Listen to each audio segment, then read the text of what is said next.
Good morning, students. My name is Manish. Now I am going to teach you a poem, the second poem of your first flight book, Fire and Ice.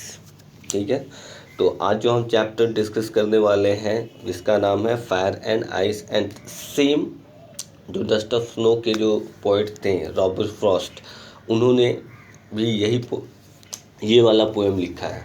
तो आज हम discuss करेंगे इसके बारे में। तो इसका जो टाइटल है हमारा जो है फायर एंड आइस। तो नॉर्मली हम लोग जानते हैं फायर का मतलब आग होता है एंड आइस का मतलब, लेकिन इसको दूसरे ढंग से यहाँ पे रॉबर्ट फ्रॉस्ट ने रिप्रेजेंट किया है। तो क्या बताया है उन्होंने यहाँ पे, आज हम उसी के बारे में डिस्कस करेंगे। So let's start. Some say the world will end in fire, some say in ice. अब यहाँ पे रॉबर्ट फ्रॉस्ट नहीं बता रहे हैं, ये लोगों का ओपिनियन बता रहे हैं कि कुछ लोगों का कहना है कि ये जो दुनिया है वो फायर में ख़त्म हो जाएगी, कुछ लोगों का कहना है कि आइस में ख़त्म हो जाएगी। ठीक है, दो चीज़ें मैं यहाँ पे क्लियर करना चाहूँगा। आप लोग यहाँ पे आग कह सकते हैं, बट इसको अच्छे से अगर आप देखें तो फायर का मतलब यहाँ पे दिखाया गया है डिज़ायर। ठीक है, आपको मैं एक एग्जांपल देता हूँ कि एक कहते नहीं है किसी के अंदर कुछ करने की चाहत होती है, तो बोलते हैं ना उसमें आग होना चाहिए कुछ करने का। तो that represents here as a desire. तो यहाँ पे डिज़ायर फायर को दिखाया गया, और आइस जो है ये यहाँ पे हीट को रिप्रेजेंट करता है। तो हम लोग इस चीज़ से समझेंगे। ठीक है, तो यहाँ पे कुछ लोगों का कहना है कि ये जो दुनिया है वो आग से ख़त्म हो जाएगी। ठीक है, आग कहने का मतलब डिज़ायर। अब आपको कुछ करना रहता है लाइफ में, कुछ स्ट्रॉन्ग फीलिंग्स रहती है, आपका एम्बिशन हो सकता है, आपको आगे बढ़ने के लिए जो भी पैतरे आजमाना हो, आदमी यूज़ करता है उसका। अगर मुझे आगे बढ़ना है और कोई चीज़ें मुझे रोक रही है तो बाय हुक और क्रुक मैं उसको करूँगा ही एनी हाउ। ठीक है, और some people says in ice, यानी कुछ लोग का कहना है कि ये दुनिया नफ़रत से ही ख़त्म हो जाएगी। सही बात है, अगर हम एक दूसरे से लड़ते रहते हैं, एक दूसरे से नफ़रत करते हैं, तो डेफिनेटली ये भी एक डिस्ट्रक्शन का साइन है। आगे बढ़ते हैं हम। अब कह रहा है from what I have tested of desire I hold with those who favour fire. अब यहाँ पे रॉबर्ट फ्रॉस्ट अपना ओपिनियन रखते हैं। क्या बताते हैं वो? कहते हैं कि जहाँ तक मुझे पता है, जहाँ तक मैंने एक्सपीरियंस किया है डिज़ायर को यानी फायर को, ठीक है, यानी जो मैंने डिज़ायर के बारे में एक्सपीरियंस किया है, I hold with those who favour fire. मैं उन लोगों के साथ खड़ा हूँ जो लोग फायर की वजह से डिस्ट्रक्ट होते हैं, बर्बाद होते हैं। ठीक है, तो यहाँ पे रॉबर्ट फ्रॉस्ट का जो ओपिनियन था, ठीक है, उन्होंने बताया कि हाँ डिज़ायर को जो मैंने एक्सपीरियंस किया है, ठीक है, उसके बारे में जहाँ तक पता है कि हाँ डिज़ायर क्या होता है। एक तरह से इसको पॉजिटिव में भी देख सकते हैं, नेगेटिव में भी देख सकते हैं, लेकिन ज़्यादातर यहाँ पे इस पोएम में नेगेटिविटी शो किया गया है। ठीक है, डिज़ायर के बारे में। और ये भी क्या है, डिज़ायर भी क्या है कि एक डिस्ट्रक्शन का ही साइन है। लेकिन यहाँ पे इन्होंने स्ट्रेस दे के कहा है I hold with those who favour fire, यानी मैं उन लोगों के साथ हूँ जिन लोगों ने, कुछ लोगों ने कहा है कि आइस की वजह से ये दुनिया बर्बाद हो जाएगी, डिस्ट्रक्ट हो जाएगी, मैं उन लोगों के साथ खड़ा हूँ। ठीक है, मैंने डिज़ायर के बारे में जाना है। ठीक है, तो यहाँ पे आप एक चीज़ नोटिस करेंगे कि रॉबर्ट फ्रॉस्ट ने दोनों चीज़ें एक साथ कह दी हैं। यहाँ पे कुछ लोगों का कहना था कि हाँ डिज़ायर की वजह से ये दुनिया ख़त्म हो जाएगी, और कुछ लोगों का कहना था आइस। तो ये दोनों लाइन में from what I have tested of desire, ठीक है, और I hold with those who favour fire, ये दोनों का ये सपोर्ट कर रहे हैं, क्योंकि उनको डिज़ायर के बारे में उन्होंने एक्सपीरियंस किया, उनको पता है। लेकिन ये भी साथ साथ कह रहे हैं कि मैं उनके साथ भी खड़ा हूँ जो लोग, ठीक है, आइस की वजह से यानी हेट की वजह से, हेट्रेट की वजह से डिस्ट्रक्ट होते हैं, बर्बाद होते हैं। ठीक है, अब आगे आते हैं। But if it had to perish twice I think I know enough of fate.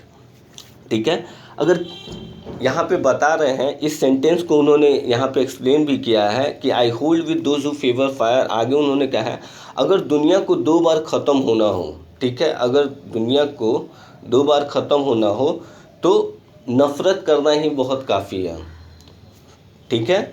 To see that for destruction ice is also great and would suffice, ठीक है। यहाँ पे कह रहे हैं इसी चीज़ को, फायर वाले को, कि हाँ अगर दुनिया को 2 बार ख़त्म होना है तो उसमें ज़्यादातर जो होगा, ठीक है, हेट्रेड बहुत ज़्यादा होगा। हेट्रेड से मतलब नफ़रत से दुनिया ज़्यादा मरेगी। आप नॉर्मल सा एक एग्जांपल ले लीजिए, हम किसी से जलते हैं, नफ़रत करते हैं, तो वो भी एक ज़्यादातर आज के टाइम में यही होता है। डिज़ायर से उतना कुछ नहीं है, लेकिन हेट्रेड से बहुत ज़्यादा डिस्ट्रक्शन होता है। तो यहाँ पे इसी चीज़ का उन्होंने यहाँ पे फेवर किया है, ठीक है, कि दुनिया को ख़त्म होने के लिए क्या है कि नफ़रत करना ही काफ़ी है, ठीक है। तो ये था हमारा पोयम। अभी इसके लिटरेरी डिवाइस के बारे में हम बात कर लेते हैं कि ये है क्या। तो हमारा जो यहाँ पे लिटरेरी डिवाइस है, पहले तो देखेंगे ये 9 इसका लाइन का ये पोएम है, ठीक है, और इसको हम 3 पार्ट में डिवाइड कर लेते हैं। तो इसका जो सबसे पहला जो हमारा बनता है राइम स्कीम बनता है। तो राइम स्कीम देख लेते हैं क्या क्या है हमारा। A B A है, और उसके बाद आपका ABC, और उसके बाद आ रहा है BCB, ठीक है। अब ये राइम स्कीम क्या है मैं आपको बता देता हूँ। ए वाला जो राइम स्कीम है, जो पहला स्टेंजा है, उसमें देखिएगा फायर आया है, ठीक है, ठीक है। बी वाला जो राइम स्कीम हमारा बन रहा है वो आइस है, और सी वाला है जो हीट है, ठीक है। अब इसको आप 9 लाइन्स में देखेंगे, A B A, ठीक है। इसमें आपका आ रहा है फायर है, बी आपका आइस हो गया, ठीक है। इसके बाद सी आपका यहाँ पे नहीं है, ए आ रहा है डिज़ायर, फायर और डिज़ायर। ए राइम स्कीम क्या क्या है, इसमें फायर है, डिज़ायर है, ठीक है, ये हमारा ए राइम स्कीम है। और उसके बाद बी वाला जो राइम स्कीम है बाबू हमारा, वो है हमारा ट्वाइस है, आइस है, सफाइस है, ये हमारा बी राइम स्कीम है। और सी जो है हीट है, ग्रेट है, ठीक है। तो ये हमारा जो राइम स्कीम बना है इसमें 9 लाइन का, फर्स्ट 3 लाइन का A B A है, दूसरा है ABC, और तीसरा है BCB, ठीक है। अगर आपको राइम स्कीम में कोई भी दिक्कत होगा आप मुझे सेशंस के दौरान मुझे आप पूछ लेंगे, ठीक है। आगे बात करते हैं। अब आते हैं इसके दूसरे डिवाइस के बारे में, एनाफोरा। एनाफोरा क्या होता है कि किसी भी मतलब पोएम की शुरुआत में अगर कोई वर्ड्स रिपीट किए गए हैं, जैसे यहाँ पे देखेंगे आप फर्स्ट और सेकंड लाइन, जहाँ पे सम से 2 बार शुरुआत में ही 2 बार रिपीट किया गया है, इसको एनाफोरा बोला जाता है, ठीक है। अब इसके बाद हम बारे में बात करेंगे इंजैबमेंट। इंजैबमेंट मैंने आपको पहले भी बताया था। इंजैबमेंट बिना किसी पंक्चुएशन के अगर सेंटेंस रिपीट हो रहा हो तो उसे हम क्या कहते हैं, इंजैबमेंट कहते हैं। और इंजैबमेंट हमारा यहाँ पे कहाँ यूज़ किया गया है, आप लास्ट का 3 लाइन देखेंगे, line number 7, line number 8 and 9। यहाँ पे कह रहा है to see that for destruction ice is also great and would suffice, ठीक है। ये जो है देखिएगा यहाँ पे पंक्चुएशन मार्क नहीं आया है कहीं भी, ठीक है, एक ही लाइन का है, ठीक है, और इसको 3 लाइन में डिवाइड किया गया है। तो ये हमारा क्या होता है, इंजैबमेंट होता है, ठीक है। आगे आते हैं इसके एलिट्रेशन पे। एलिट्रेशन क्या होता है, जो कॉन्सोनेंट साउंड रिपीट किया जाता है, ठीक है। तो यहाँ पे हमारा कॉन्सोनेंट साउंड कहाँ पे आ रहा है बाबू, देखिएगा। और कब हो एलिट्रेशन साउंड कब आता है, शुरुआत में आता है। तो यहाँ पे एस साउंड देखिएगा रिपीट किया गया है, सम आया है यहाँ पे एस जो पहला इसका लेटर है वो कॉन्सोनेंट है, एस है, तो इसको हम क्या बोलते हैं, एलिट्रेशन बोलते हैं। चलिए आगे बढ़ते हैं हम। इसके बाद जो हमारा आता है एजोनेंस आता है। एजोनेंस क्या होता है, जैसे कॉन्सोनेंट का होता है वैसे ही वॉवेल का होता है, ठीक है। लेकिन ये क्या है ना, एजोनेंस आपको कहीं भी आ सकता है, ऐसा नहीं कि वो शुरुआत में ही आएगा, ठीक है, वो कहीं भी आ सकता है। तो देखिए वो क्या होता है, रिपीट किया गया है लाइन को, कहाँ का, किस सेंटेंस में, किस लाइन में वो वॉवेल साउंड ज़्यादा आ रहा है, उसी को हम लोग क्या बोलते हैं, एजोनेंस बोलते हैं। तो देखिए पहला वाला सेंटेंस देखिएगा, यहाँ पे विल एंड इन फायर, यहाँ पे आई वॉवेल साउंड है, यहाँ पे रिपीट किया गया है, ठीक है। जहाँ पे 2 से अधिक अगर सेंटेंस लाइन में 2 से अधिक अगर वॉवेल्स आते हैं तो वहाँ पे हम लोग क्या यूज़ करते हैं, एजोनेंस, उसको माना जाता है that is called vowel sound, ठीक है। अब इसके बाद में बात करते हैं कॉन्सोनेंस। अब कॉन्सोनेंस क्या है, देखिए एलिट्रेशन जैसा ही होता है, लेकिन एलिट्रेशन और कॉन्सोनेंस में फ़र्क क्या होता है। एलिट्रेशन आपको सेंटेंस के शुरू में ही जो वर्ड आते हैं रिपीट होते हैं, उनके लिए कॉन्सोनेंट वर्ड आते हैं सेंटेंस के शुरू में ही, उसके लिए एलिट्रेशन यूज़ किया जाता है। कॉन्सोनेंस क्या होता है कि ऐसा तो होगा नहीं कि हाँ पूरे मतलब लाइन में और कहीं नहीं यूज़ किया गया हो कॉन्सोनेंट का। तो अगर पूरे लाइन में हम देखेंगे तो कहाँ कहाँ, यहाँ पे TH साउंड देखिएगा बाबू, ठीक है, यहाँ पे TH साउंड बार बार यूज़ किया गया है। लाइन नंबर मैं आपको बताता हूँ, यहाँ पे TH साउंड देखिएगा बार बार यूज़ किया गया, थिंक में है, TH में है, ठीक है, फिर आपको विद में है, ठीक है, इसके बाद आपको TH दैट में है, ठीक है, ये देखिएगा। तो ये जो होता है कॉन्सोनेंस ये आता है आपको लाइन के बीच में कहीं भी आ सकता है। इस फर्क को समझेंगे हम।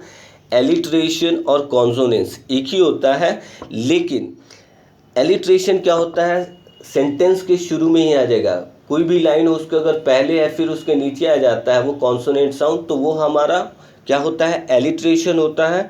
और कॉन्सोनेंट साउंड जो होता है बाबू, कॉन्सोनेंस, वो कहीं भी आ सकता है पूरे लाइन में, पूरे मतलब आपका जो पोएम है वो कहीं भी आ सकता है, ठीक है। ऐसा नहीं है कि वो शुरू में रहेगा तो एलिट्रेशन हो जाएगा। अगर वो बीच में कहीं भी वो वर्ड यूज़ किया जाता है एक साथ, एक या दो या दो से ज़्यादा, ठीक है, तब उसका हम क्या मान लेंगे, कॉन्सोनेंस उसको बोला जाता है। अब वो कॉन्सोनेंट साउंड होता है, ठीक है। तो ओवरऑल इस पोएम के बारे में हम जान लेते हैं कि रॉबर्ट फ्रॉस्ट ने ये लिखा जो पोएम है, इन्होंने बताया है कि कुछ लोगों का कहना है ये दुनिया जो बर्बाद होगी डिज़ायर की वजह से होगी, कुछ लोगों का कहना है हीट की वजह से होगी, ठीक है। लेकिन पोएट ने यहाँ पे रॉबर्ट फ्रॉस्ट ने जो एक्सपीरियंस किया है कि हाँ डिज़ायर से भी दुनिया ख़त्म हो सकती है, लेकिन मैं उन लोगों के साथ हूँ जो मतलब हीट की वजह से डिस्ट्रक्ट होते हैं, बर्बाद होते हैं। और इसका एक्सप्लेनेशन भी दिया है कि अगर दुनिया को 2 बार ख़त्म होना हो तो वो उसकी सबसे बड़ी वजह जो होगी वो हेट होगी, नफ़रत होगी, जलन होगी, जेलसी होगी। तो यहाँ पे ये चीज़ बताया है, ठीक है। तो मैं गेस करता हूँ कि ये पोएम आप लोग को अच्छा लगा होगा। Thank you so much and stay safe and stay secure. Have a great day.